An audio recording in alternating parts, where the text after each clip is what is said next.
యేసు అతనితో, ఒకడు క్రొత్తగా జన్మించితేనే కానీ అతడు దేవుని రాజ్యమును చూడలేడని నీతో నిశ్చయముగా చెప్పుచున్నాను అనేటం. యేసుప్రభు వారు ఆయన పరిచర్య చేస్తున్న దినాల్లో పరిసయ్యులు, శాస్త్రులు, సద్దుకయ్యులు ఈ మూడు గుంపులు యేసుప్రభు వారికి వ్యతిరేకంగా ఎప్పుడు ఆయన్ని తప్పు పట్టాలనే ఉద్దేశంతో ఆయన దగ్గరికి ఎప్పుడు వచ్చి ఆయన్ని విచిత్రమైన ప్రశ్నలు అడుగుతూ వచ్చేవారు. ఆయన వాటికి ధీటుగా సమాధానం దేవుని వాక్యములో నుండి చెబుతూ వచ్చేవారు. ఆయన సమాధానం చెప్తూ ఉంటే మరలా వారు ఏం మాట్లాడలేక వెళ్ళిపోయేవారు సిగ్గుతో. ఇలాంటి పరిస్థితుల్లో అందులో పరిసయ్యులలో ఒకడైన నికోదేము అనే ఓ వ్యక్తి రహస్యముగా జనం లేనప్పుడు, యేసుప్రభు వారి శిష్యులు మాత్రమే ఉన్నప్పుడు అక్కడికి వచ్చారు. అది 3వ అధ్యాయం 1వ వచనంలో ఉంటుంది మాట. యూదుల అధికారి అయిన నికోదేము అనే పరిసయ్యుడు ఒకడుండెను. అతడు రాత్రి యందు ఆయన యొద్దకు వచ్చాడు. రాత్రి పూట యేసుప్రభు వారి దగ్గరికి వచ్చి అతడు అడుగుతున్న విషయాలు ఏమంటున్నాడంటే, నీవు దేవుని యొద్ద నుండి వచ్చిన బోధకుడు అని మేమెరుగుదాం.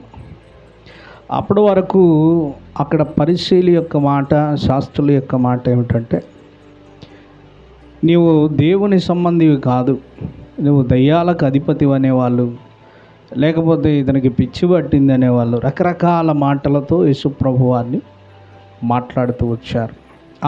ఆయన చేసే కార్యాలు మనుషులు ఎవరో చేయలేరు, అవి దైవ సంబంధమైనవే అని వారికి తెలుసు.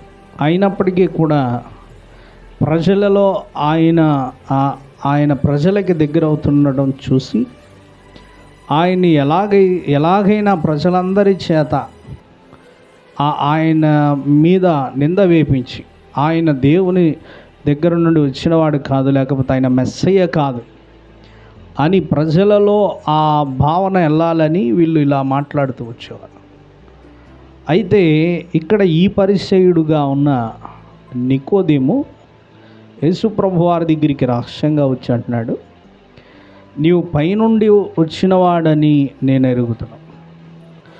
దేవుడు తోడుంటే తప్ప ఇటువంటి కార్యములు వేరెవరూ చేయలేరు అని నాకు తెలుస్తూ ఉంది.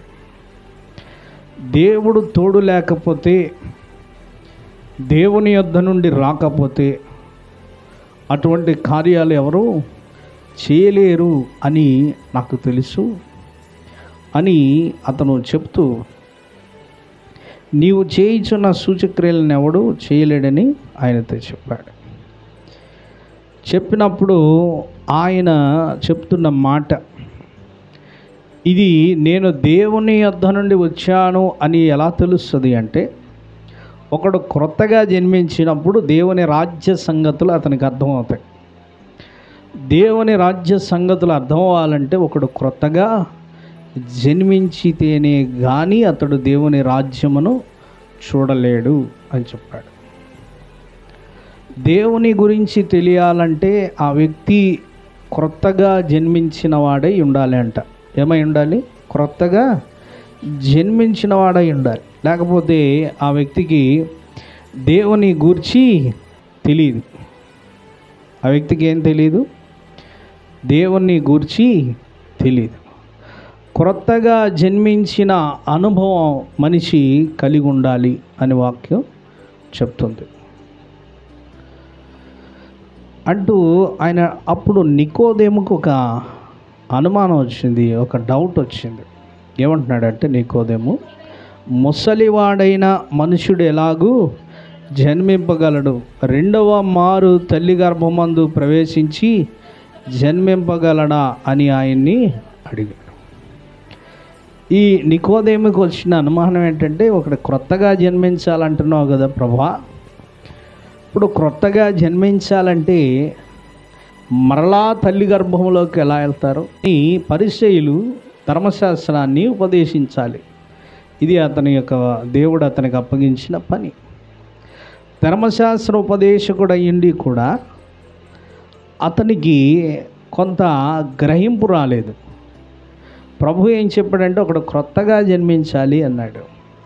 ఇతనేమంటాడంటే క్రొత్తగా జన్మించాలంటే నేను ముసలవాడిని, మరలా మనిషి క్రొత్తగా జన్మించాలంటే తల్లి గర్భంలోకి వెళ్ళాలా, ఎలా జరుగుతుంది ఇది అని అంటున్నాడు. ఒక పరిసైడుగా ఉన్న వ్యక్తి, వాక్యాన్ని ఉపదేశించే వ్యక్తికి దేవుని యొక్క వాక్యములో ఉన్న భావం అర్థం కాకపోవటం.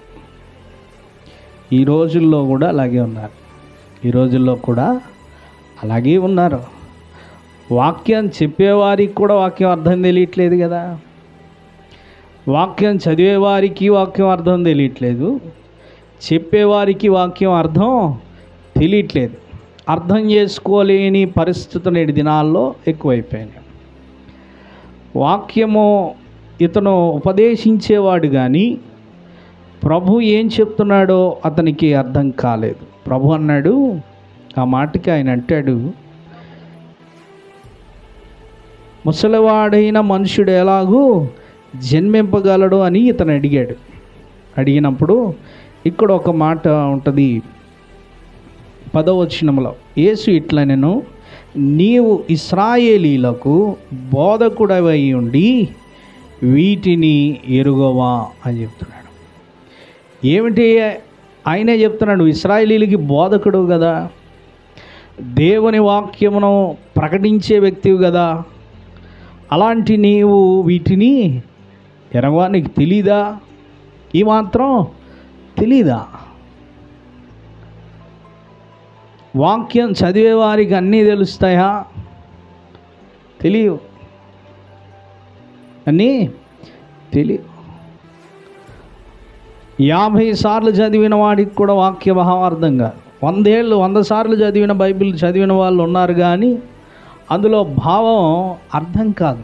కొందరికి అందులో భావం అర్థం కాదు. దేవుడు ఏ ఉద్దేశంతో వాక్యములో కొన్ని విషయాలను రాయించాడో అది అర్థం చేసుకోలేరు. ఎందుకనంటే వారు బెరాయాలాగా చదవగలిగే అనుభవం ఉండదు.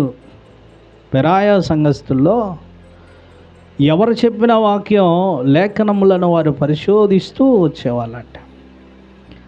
ప్రభు అన్నాడు, యెహోవా గ్రంథమును పరిశీలనగా చదువుడి అని యెషయా గ్రంథంలో చెప్పబడింది. యెహోవా గ్రంథాన్ని ఎలా చేయాలంటే పరిశీలనగా చదవాల.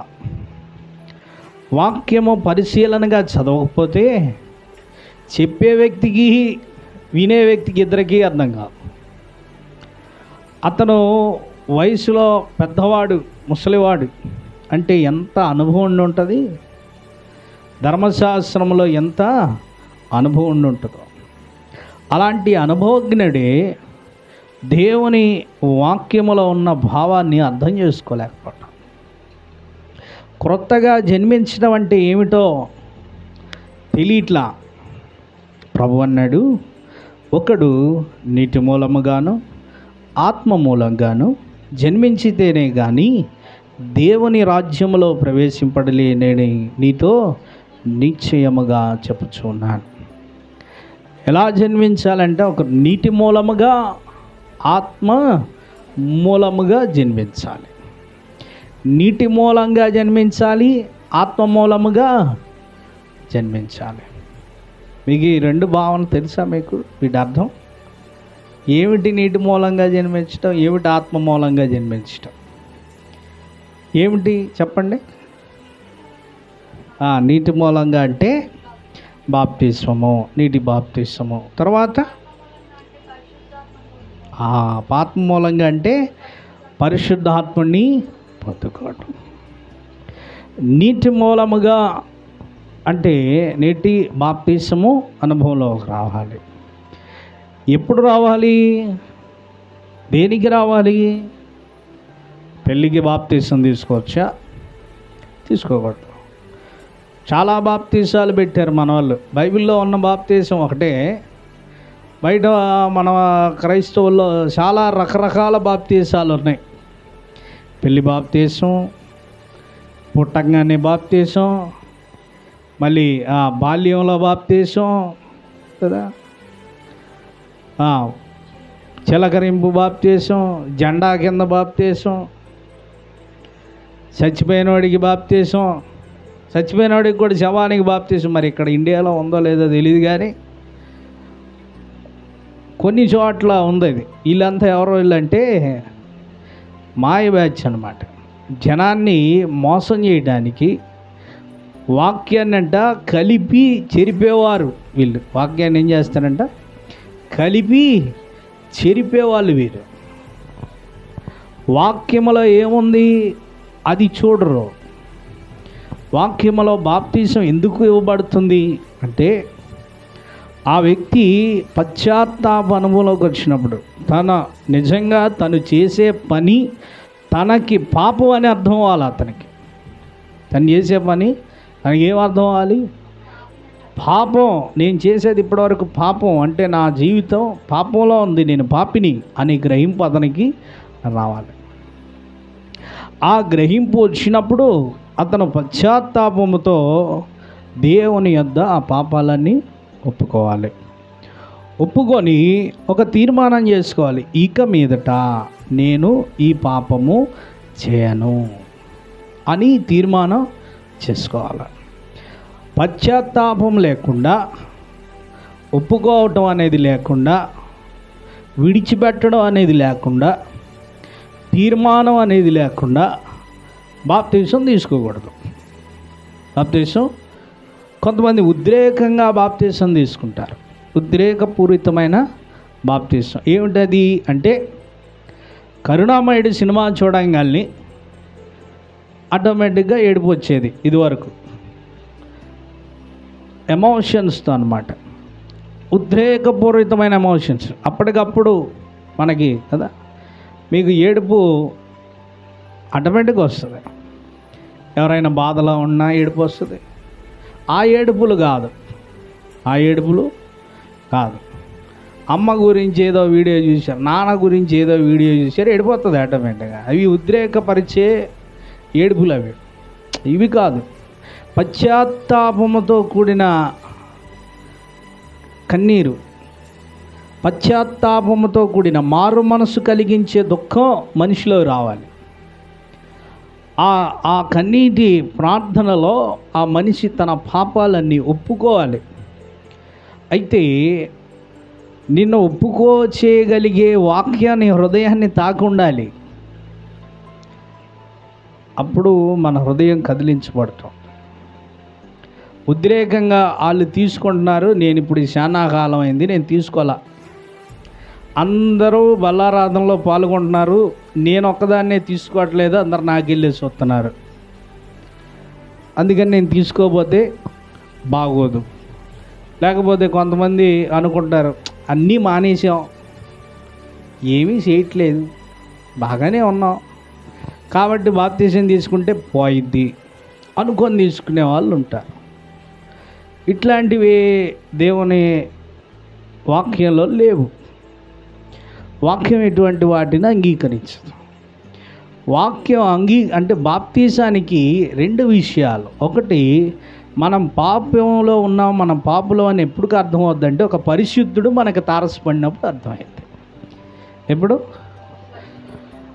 ఆయనను పరిశుద్ధుడిగా నీవు తెలుసుకున్నప్పుడు నీ జీవితం పాపంలో ఉన్నట్లు నీ గ్రహింపు వస్తుంది. మన పాపమును మనము దేవుని దగ్గర ఒప్పుకోవాలి. ప్రతీదీ దేవుని దగ్గర ఒప్పుకోవాలి. మారు మనసు రావాలి. అలాంటి మార్పు వస్తేనే, అలాంటి పశ్చాత్తాపం వస్తేనే బాప్తీస అనుభవంలోకి మనిషి వెళ్ళగలుగుతాడు. ఇలాంటి మారు మనసు లేకుండా నీటి బాప్తీసంకి వెళ్ళకూడదు. జెండా కింద బాప్తీసాలు బైబిల్లో లేవు. జెండా కింద బాప్తీసాలు బైబిల్లో లేవు. చిలకరింపు బాప్తీసం బైబిల్లో లేదు. చిలకరింపు బాప్తీసం యేసు ప్రభువారు ఆయన బాప్తీసం క్రమాన్ని పాటించి ఆయన అన్నాడు, నీతి యావత్తు ఏ మాట ఉంటుంది, చదువుదా మాట. మత్తయి సువార్త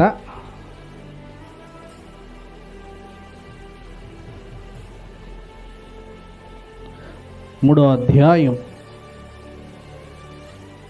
15వ వచనం. నీతి యావత్తు ఇలాగు జరుగుట, ఇలాగు నెరవేర్చుట మనకు తగి ఉన్నదని అతనికి ఉత్తరం ఇచ్చాను. యోహాన్ అన్నాడు, యేసుప్రభు వారు బాప్తీసం తీసుకోవడానికి బాప్తీసం ఇచ్చి యోహాన్ దగ్గరికి వచ్చాడు. యోహాన్ దగ్గరికి వచ్చి యోహాన్ని బాప్తీసం ఇమ్మన్నప్పుడు యోహాన్ అన్నాడు, అయ్యా నేనే నీ చేత బాప్తీసం పొందవలసిన వాడిని, నీవు నా యొద్దకు వచ్చావేంటి ప్రభువా అని అడిగాడు. అప్పుడు ప్రభు అన్నాడు, నీతి యావత్తు ఇలాగ నెరవేర్చాలి, కాబట్టి ఇప్పటికి ఇలాగ జరగని అని చెప్పాడు. అంటే నీతి యావత్తు అంటే అందరూ అలా ఆ క్రమంలోనే నడవాలి, ఆ క్రమంలోనే నడవాలి. అందరూ అలాంటి బాప్తీస అనుభవంలోకి రావాలి. మారు మనస్సుతో కూడిన బాప్తీసం, నీటిలో ముంచబడే అనుభవం రావాలి. అది ఎవరు పడితే అలా కాదు. మా చర్చిలో జనం తక్కువయ్యారు, వచ్చిన వాళ్ళందరినీ ముంచేస్తాం అంటే కుదరదు, అలాంటివి కుదరవు. ఏమంటే మేము మతం పుచ్చుకోవాలనుకుంటున్నాం, మాకు కూడా బాప్తీసం ఇవ్వండి, అట్లాంటివి కుదరవు, అలా ఇవ్వకూడదు. అలాంటి బాప్తీసాలు బైబిల్లో లేవు. మతంలో కలపడానికి బాప్తీసాలు లేవు, గుంపులో చేరడానికి బాప్తీసాలు లేవు, సంఘం జనాభా పెరగడానికి బాప్తీసాలు లేవు. అలాంటి బాప్తీసాలు బైబిల్లో ఎక్కడా లేవు. ఒకే ఒక్క బాప్తీసం, మారు మనస్సుతో కూడిన బాప్తీసం. మన యొక్క పాత యొక్క స్వభావం, పాత జీవితంలో ఉన్న మనలో ఉన్న స్వార్థము, అసూయ, ఈర్ష్య, అబద్ధము, వేషధారణ, ఇలాంటి అవలక్షణాలన్నీ మనం కలిగి ఉన్న ఆ పాత జీవితాన్ని, ఇది పాపంలో బ్రతుకుతున్న నా బ్రతుకు నేను పాపిని అనే గ్రహింపు రావడం.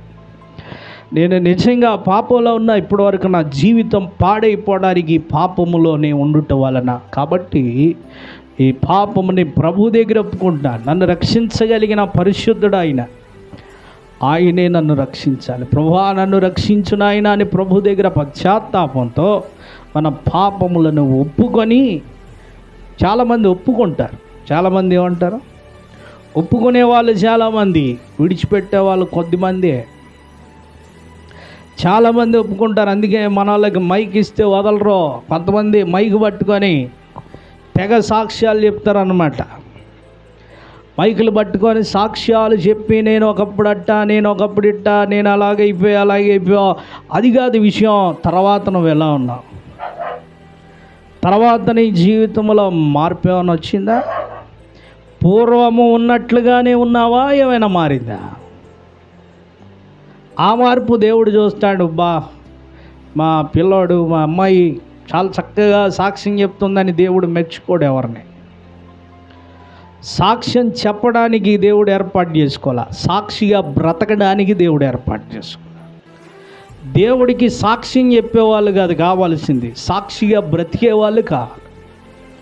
ఈనాడు సాక్ష్యాలు చెప్పేవాళ్ళు ఎక్కువ, సాక్షిగా బ్రతికేవాళ్ళు తక్కువ. సాక్ష్యాలు చెప్పేవాళ్ళ సంఖ్య గుంపులు, మందలు సాక్ష్యాలు చెప్తారు. కానీ సాక్షిగా బ్రతకగలిగే వాళ్ళు ఎవరు? అతి కొద్ది మంది మాత్రమే దేవునికి సాక్షిగా బ్రతుకుతున్నారు. దేవుని వాక్య యొక్క సారాంశం దేవుని సాక్ష్యం చెప్పమని కాదు, దేవునికి సాక్షిగా బ్రతకమని ఆయన సారాంశం. మా దేవుడు గొప్పవాడు, మా దేవుడు చాలా గొప్పవాడండి, ఇసేస్తాడండి, ఎత్తాడండి అని నిన్ను చెప్పమని కాదు దేవుడు చెప్పేది. నిన్ను చూస్తే నీ దేవుడు గొప్పవాడని వారికి అర్థం అవ్వాలి. అలా బ్రతకాలని దేవుడు నీకు రక్షణ ఇస్తాడు అంతే. అలా బ్రతుకుతావని కానీ చెప్తావని కాదు, బ్రతికే వ్యక్తి కావాలి దేవుడికి. చెప్పే వ్యక్తులు ఏముంది? అందుకే మాట్లాడుటకు ఎలా ఉండాలంట, నిదానించాలి. చెప్పడం కాదు, చేయడం కావాలి. ప్రాక్టికల్ ఉండాలి. దేవుడికి థియరీ కంటే ప్రాక్టికల్ దేవుడికి చాలా ఇష్టం. తమ ప్రవర్తన ద్వారా సాక్షిగా బ్రతకడం దేవుడు ఇష్టపడతాడు. ఈనాడు మారు మనస్సుతో కూడిన అనుభవాలు లేవు, అందుకని వేషధారులుగా కనబడుతున్నారు, నామకార్థులుగా కనబడుతున్నారు. సంఘంలో గుంపులు ఉన్నారు, సంఘంలో జనం ఉంటున్నారు, కానీ సంఘంలో సాక్ష్యాలు ఉంటున్నాయి, కానీ మారు మనస్సుతో కూడిన సాక్షి జీవితం వారిలో కనబడటం లేదు. నికోదేముకి ప్రభు చెప్తున్న మాట, ఒకడు నీటి మూలంగా జన్మించాలి. ఎలా జన్మించాలంట? రెండవది ఆత్మ మూలంగా జన్మించాలి అన్నాడు. ఎలా జన్మించాలి? అదో బాప్తిజం అనుభవం వస్తుంది, కానీ దేవుని ఆత్మచేత నడిపింపు రాదు. దేవుడు అప్పటి వరకు నీవు దేశాలతో నువ్వు నడుస్తూ దురాత్మల ఆధీనంలోకి వెళ్ళిపోయా. లోకంలో నువ్వు తిరిగినంత వరకు చీకటి నిన్ను ఎలుబడి చేసింది. చీకటి జీవితంలో నువ్వు ఉన్నావు. చీకటి బ్రతుకంటే ఏమిటి? స్వార్థం, ఈర్ష్య, అసూయ, కామం, క్రోధం, మదం, మత్సర్యాలు, ఇవన్నీ కూడా చీకటి బ్రతుకులే. ఇవి చీకటి జీవితం. ఇది చీకట్లో ఉన్నవాడికి వాడు ఏమవుతున్నాడో, వాడు ఏం చేస్తున్నాడో, వాడు ఎడిగిపోతున్నాడో వాడికి తెలీదు. ఓసారి వెలుగు అతని మీదకి ప్రకాశించడాన్ని మారు మనసు అంటారు. ఆ వెలుగులోకి రావడం, ఆ వెలుగు ప్రకాశించడమును పశ్చాత్తాపం అంటారు. వెలుగులోకి రావడాన్ని మారు మనసు అంటారు. ఎప్పుడైతే ఆ మారు మనసు వస్తుందో అప్పుడు నీటి బాప్తీస అనుభవంలోకి వెళ్తారు. నీటి బాప్తీస అనుభవం నీరు సృష్టికి ప్రారంభం నుండి ఉన్నది కదా. ఆదికాండం 1వ అధ్యాయం 1వ వచనంలో ఏమనుంది? అక్కడ ఏమనుంది? చదవండి. ఆదికాండం 1వ అధ్యాయం 1వ వచనం నుండి చదవండి. ఆది యందు దేవుడు భూమి ఆకాశములను, తర్వాత భూమి నిరాకారముగాను శూన్యముగాను ఉంది, తర్వాత చీకటి అగాధ జలములపై. ఇన్ని ఉన్నాయా? భూమి మీద ఏమున్నాయంటే అప్పటికి జలములు ఉన్నాయి అన్నమాట. ఏమున్నాయి? జలములు ఉన్నాయి. అంటే ఫస్ట్ నుంచి ఏముంది? నీరు. దేవుని సృష్టిలో ఆయన ముందుగా ఏర్పాటు చేసుకుంది ఏంటంటే జలములను ఏర్పాటు చేశాడు. సృష్టిలో మొట్టమొదటిగా ఆయన ఏర్పాటు చేసింది జలములపై దేవుని ఆత్మ ఏం చేస్తుందట? అల్లాడుచూ ఉండేను. అంటే దేవుడు ఆత్మ జలముల మీద ఉన్నాడు. ఆయనకి నివాసం ఒకటి ఉండాలి. దేవుడు ఆత్మకి ఏముండాలి? నివాసం ఉండాలి. దేవుడు ఆత్మ ఎక్కడ నివసిస్తాడ? అందుకే దేవుడు ఒక ఆలయాన్ని తయారు చేశాడు. ఆత్మ నివసించడానికి ఒక ఆలయాన్ని. ఆ ఆలయం పేరే ఆదాము. ఆదాము అనే ఒక ఆలయం తయారు చేసినప్పుడు ఆలయంలో ఆయన ఆత్మ నివసించడం మొదలెట్టింది. జలములో ఆది నుండి ప్రారంభం నుండి జలములు ఉన్నాయి. ఆ జలముల మానవునికి దేవునికి మధ్య ప్రమాణానికి సూచన. మనిషి యొక్క మార్పుకి దేవునితో ప్రమాణానికి సూచన ఆ నీటి బాప్తీస అనుభవం. అందుకని ఆ నీటిలో బాప్తీస అనుభవంలోకి రావాలి. ఒకడు నీటి మూలముగా జన్మించాలి. అయ్యా మేము నీటి మూలంగా జన్మించలేము, జెండా కింద బాప్తీసం తీసుకున్నాం. ఒక జెండా ఉంటుంది, ఆ జెండా కిందకు వస్తే బాప్తీసం. అట్లా ఏముండవు బైబిల్లో. నీటి బాప్తీసం అంటే నీటి బాప్తీసం అన్నాడు, మునగాలని అనలేదు కదా. అందుకని నేను బాటిల్తో నీళ్ళు తీసుకొని మీ మీద చల్లుతా, అట్లాంటి ఏమీ లేవు బైబిల్లో. లేకపోతే నేను తీసుకొని మీ మీద చిలకరిస్తా, బైబిల్లో అలాగేం లేదు. యోర్దాను నదిలో యేసు ప్రభు వారు బాప్తీసం తీసుకున్నారు. లేకపోతే యోహాను ఒక కుండ తీసుకొని వచ్చాను, కుండలో నీళ్లు తీసుకొని యేసు ప్రభు వారి మీద పోసాను అని ఉండేది. అంతే కదా. యోర్దాను నదిలో అని ఎందుకు ఉంటుంది? ఆయన బాప్తిసము తీసుకొని ఒడ్డుకు వచ్చేటప్పటికి పరిశుద్ధాత్ముడు పావురు వలె ఆయన మీదకి దిగొచ్చాడు. నువ్వు ఎప్పుడైతే మార్పు చెందుతావో వెంటనే నీ నిజమైన మార్పు, నీది నిజమైన మార్పు అయితే పరిశుద్ధాత్ముడు నిన్ను నడిపించడం ప్రారంభిస్తాడు. ఆయన నిన్ను ఆలయముగా చేసుకుంటాడు. ఆయన నీలో పని చేయాలి. అప్పుడు నీవు వాక్యంతో నింపబడుతూ ఉండాలి. ఏమై ఉండాలి? వాక్యముతో నింపబడుతూ ఉండాలి. దేవుని ఆత్మచేత నింపబడకపోతే మనిషి మారటం వల్ల ఉపయోగం ఏమీ లేదు. దేవుడు ఆత్మచేత నింపబడాలంటే ఆ వ్యక్తిలో వాక్యం ఉండాలి. కొంతమంది మారుతారు కానీ వాక్యం ఉండదు వారిలో. మారుతారు కానీ వాక్యం వారిలో ఉండదు. ఇక్కడ ఒక మాట ఉంటుంది మత్తయి సువార్తలో, ఒక దురాత్మను గురించి చెప్తాడు. అపవిత్రాత్మ 12వ అధ్యాయం 43వ వచనాన్ని చూద్దాం.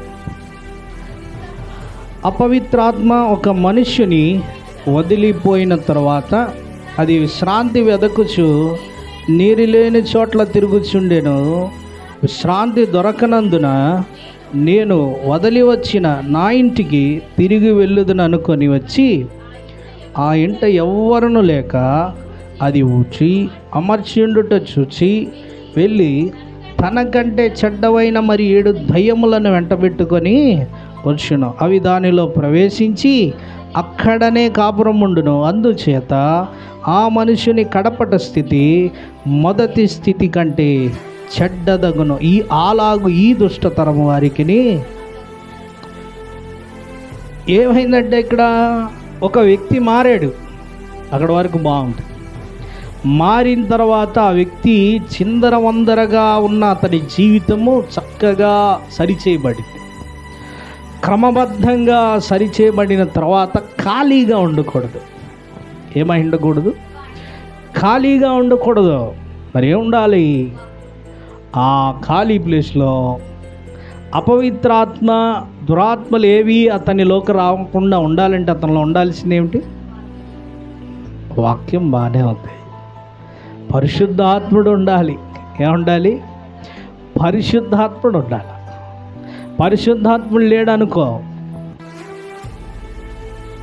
అపవిత్రాత్మలో పోయి మళ్ళీ ఏం చేస్తాయి? అది వెళ్ళిపోయిందంట. అపవిత్రాత్మ అంట. అపవిత్రాత్మ అని ఎందుకు పెట్టాడు ఇక్కడ? అపవిత్రాత్మ మనిషిలో ఉన్నప్పుడు మనిషి తన దేహమును అపవిత్రం చేసుకుంటాడు. మనిషి తన దేహాన్ని చెడు వ్యసనాలకి బానిస అయ్యేది అపవిత్రాత్మ వల్లే. చెడు వ్యసనాలకి బానిస అయ్యేది అపవిత్రాత్మల వల్లే.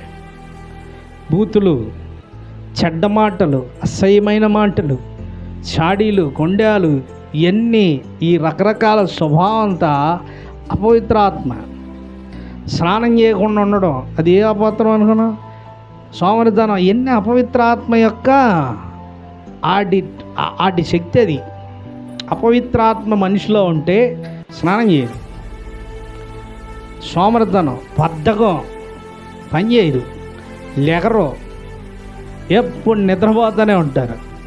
తిండిపోతాను, తిరుగుబోద్దనం, తాగుబోతాను, రకరకాల అవలక్షణాలన్నీ అపవిత్రాత్మ ఉన్న వాళ్ళకి ఉంటాయి. దురాత్మ అంటే ఏంటో తెలుసా? ప్రార్థన చేసేటప్పుడు బయటపడతాయి చూసారా? 5 దురాత్మలు. అపవిత్రాత్మలు బయటపడవు. అవి ఆ వ్యక్తి నరనరాల్లో ఇమిడిపోయి ఉంటాయి, స్వభావంలో ఇమిడిపోయి ఉంటాయి అపవిత్రాత్మ. తెలుసా మీకు? అపవిత్రాత్మలు ఆ వ్యక్తి స్వభావంలో ఉంటాయి. దురాత్మలు ఆ వ్యక్తిని పీడిస్తూ ఉంటాయి.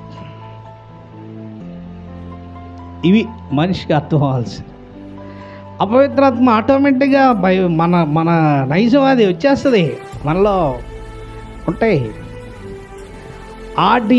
అవి మన జీవితంలో ఏలుబడి చేయకుండా ఉండాలంటే, అవి మన నుండి వదిలి పారిపోవాలంటే మనలో పరిశుద్ధాత్ముడు ఉండాలి. మనలో పరిశుద్ధాత్ముడు ఉండాలి. కొంతమంది చండాలంగా ఉంటారు అన్నమాట. అలాగా కంపే బాగుంటుంది, ఆ చండాలమే బాగుంటుంది. రకరకాల అవలక్షణాలు అసహ్యంగా మాట్లాడుకుంటూ ఉంటారు. ఆడవాళ్ళు ఉన్నారని, పిల్లలు ఉన్నారని, అదే ఉండదు. ఆడవాళ్ళు ఉన్నా అలాగే మాట్లాడతారు, పిల్లలు ఉన్నా అలాగే మాట్లాడతారు. అది అంత చండాలంగా మాట్లాడుకుంటూ ఉంటారు. అదొక అపవిత్ర ఆత్మ యొక్క స్వభావం. అపవిత్రాత్మలో పట్టినవాడు తను ఏం చేస్తున్నాడో, తను ఎలా ఉంటున్నాడో అడిగి అర్థం కాదు. అది స్వభావం. అది తాగి ముందు స్టార్ట్ చేసి బాగా లోతులో గెలిపి ఆఖరిగాడు కక్కుకొని ఆడి మీద వేసుకొని కింద పడి డొరిలాడి బురదలో పడి రోడ్ల మీద పడి ఆడబడి ఈడబడి పడతా ఉంటారు కదా. ఆడికి అది అంతా బాగుంటుంది, అదంతా బాగుంటుంది. అడిగి ఏమనిపించదో. ఎందుకని? అది అపవిత్రాత్మ స్వభావం. అంటే అర్థం ఏంటంటే అది రెండే. మావాడి దగ్గర చాలా ప్లేస్ ఉంది అని ఒక్కొక్కటి తెచ్చుకుంటూ ఉంటుంది. జతలు తెచ్చుకొని అపవిత్ర ఆత్మలన్నీ ఒక చోట చేరి వాడిని భ్రష్టు పట్టిస్తాయి. ఆ వ్యక్తి జీవితాన్ని పాడు చేస్తాయి, కుటుంబాన్ని పాడు చేస్తాయి. కొన్ని కుటుంబాలే పాడైపోతాయి అపవిత్రాత్మలో, బ్రతుకులు పాడైపోతాయి. ఆ అపవిత్రాత్మను గెలవడం మామూలు విషయం కాదు. అది గెలవడమే మారు మనసు. దాన్ని గెలవడమే మారు మనసు. ఆ మారు మనసు అనుభవంలోకి వచ్చి ఆ వ్యక్తి మారిన తర్వాత ఆ వ్యక్తి ఖాళీగా ఉండకూడదు. మళ్ళా అన్నీ మానేస్తారు. కొంతమంది అన్నీ మానేస్తారు, అన్నీ వదిలేస్తారు. కానీ వారిలో దేవుడికి స్థానం ఉండదు. దేవుని ఆత్మ నడిపింపు ఉండదు వారిలో. పరిశుద్ధాత్మని అడగాలంట, మన తండ్రిని అడగాలంట, తండ్రి మమ్మలను పరిశుద్ధాత్ముడి చేత నింపి మమ్మల్ని నడిపించండి అని అడగాలంట. నీ ఆత్మ చేత మమ్మల్ని నడిపించండి అని అడగాలంట. ఆయన్ని అడిగినప్పుడు ఆయన తన ఆత్మ చేత నింపుతాడు. తన ఆత్మ చేత నింపుతాడు. ఆ ఆత్మ చేతను మనం నడిపించబడాలి. దేవుని ఆత్మ మనలో లేకపోతే ఆ పోయిన అపవిత్ర ఆత్మ పోతూ మరలా ఇంకొన్ని తెచ్చుకొని అది కాపురం ఉంటుందట. అది మొదటి స్థితి కంటే కడపటి స్థితి మరి చండాలం, భయంకరం అయిపోద్ది. చాలా భయంకరమైన స్థితిలో. నాకు తెలిసిన ఒక అతను ప్రభువుని, అంటే వాళ్ళు తాతల కాలం నుండి క్రిస్టియన్సే కానీ మార్పు లేని క్రిస్టియన్స్. ఈ వ్యక్తికి ప్రభు ఆసక్తి, దేవుని గురించిన ఆసక్తి ఎక్కువ. నేను ఎప్పటి నుండో చూస్తూ ఉంటాను. అతను దేవుని ఆసక్తితో వాళ్ళ ఇంట్లో వాళ్ళందరూ వద్దన్నా అతను బైబిల్ కాలేజీకి వెళ్ళి చదువుకొని, బైబిల్ కాలేజీలో చదువుకొని, పిలుపు లేకుండా, దేవుని పిలుపు ఉండాలి. సావుకే ఉండాలి. దేవుని ఒక ఉద్యోగం చేయాలంటే ఏముండాలి మీకు? కంపెనీ వాళ్ళు ఆ లెటర్ ఇవ్వాలి, మీకు అపాయింట్ చేసుకోవాలి. కంపెనీ వాళ్ళు ఏం చేయాలి? మనల్ని అపాయింట్ చేయాలి. అపాయింట్ చేయకుండా, అంటే దేవుని ఏర్పాటు లేకుండా, దేవుని పిలుపు లేకుండా సంకలో బైబిల్ ఎట్టుకొని నేను పాస్టర్ని అంటే కుదరదాడ. అట్లాంటి వ్యవహారాలు కుదరవు. అలా వచ్చినోడు దొంగ అవుతాడు, మంచివాడు అవడం. దేవుని పరిచర్యలో దేవుని యొక్క పిలుపు, ఏర్పాటు, ఆయన ప్రణాళిక ఉండాలి. ఆయన వాక్యం చెప్తున్నాడు, నాకు కూడా తెలుసు, నేను కూడా చెప్తా అనుకుంటే కుదరదు. ఎట్లా కాదు. అతను పోయి కొంతకాలం నడిచి కొన్ని సమస్యలు వచ్చేసాయి కుటుంబంలో, ఖచ్చితంగా వస్తాయి. దేవుని కలిగిన తర్వాత ఒక అనేక రకాల సమస్యలతో పోరాడాల్సిందే.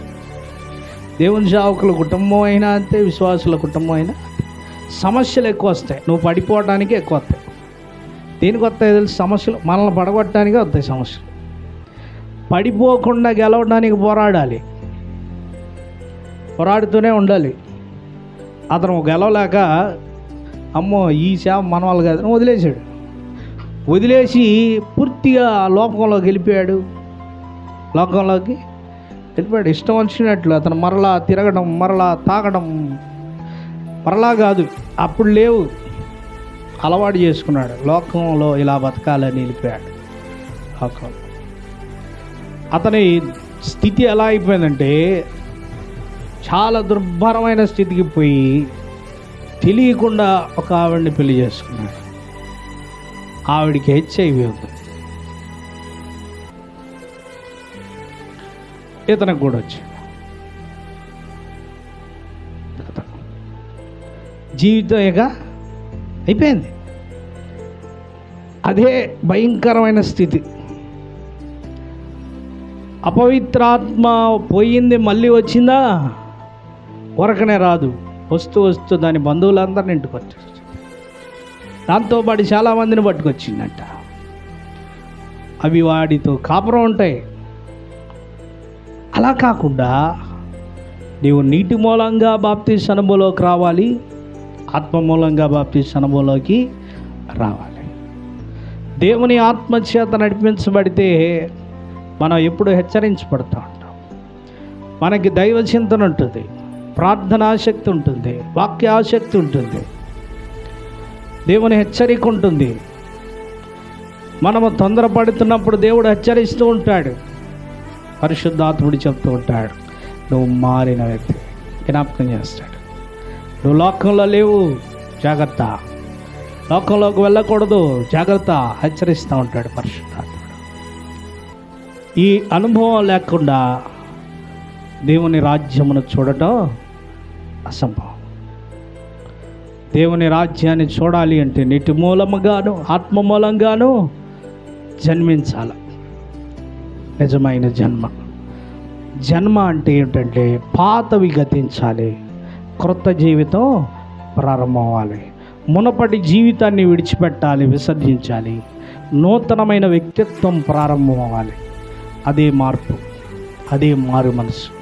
ప్రభు అన్నాడు, పరలోక రాజ్యము సమీపించినది, అందరూ మారు మనసు పొందాలి, అందరూ నూతన జన్మలోకి రావాలి అని ప్రభు యొక్క ఉద్దేశం. కాబట్టి రాత్రి దేవుని మాటలు వింటున్న మనలో అలాంటి మార్పు రావాలి. నికోదేముకి చక్కని సమాధానం దొరికింది. నీటి మూలముగా ఆత్మ మూలంగా ఒకటి జన్మించాలి, అప్పుడు ఈ దేవుని రాజ్యమును చూడగలుగుతాం. దేవుని రాజ్యం చూడడం అంటే ఏంటి?